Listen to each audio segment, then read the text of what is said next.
2 weken geleden werd nog bekend maken dat het feest net terug in koe omdat het Ljouwerter ondernemersfonds geen geld meer over had voor de kunstdienstbaan onder de oude hou. Daardoor ontstie een groot gat in de begrutting en werd het feest afblaast. De laatste 2 weken hebben zich nogal wat ondernemers bij ons gemeld die het eigenlijk toch belachelijk vinden dat het winterfestival na 3 eerdere versies niet doorgaat.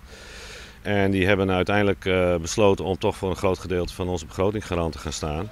De ondernemers hebben tas zijn dat ze pas betellen horen te worden als de winst maken wordt op de ijsbaan. En ook de KNSB zal de ijsbaan dit jaar stiepje, maar een bijdrage van als €15.000. Een glok is dat de ijsbaan ook nog beschikbaar is. Nee, die was al gereserveerd hoor. Dus En dat is nog net af zijn? Nee, dat is nog niet afgezegd. Maar die willen natuurlijk zelf ook graag in Leeuwarden blijven liggen. Want het is toch een van hun belangrijkste banen in Nederland. Het was altijd een van de grootste. We gaan wel iets kleiner. Dat moet ook vanwege de financiën. Maar op zich is het één telefoontje en dan loopt de boel weer. De komende weken zal de organisatie nog op zoek naar extra sponsors om zo volle mogelijk uit de kosten te komen.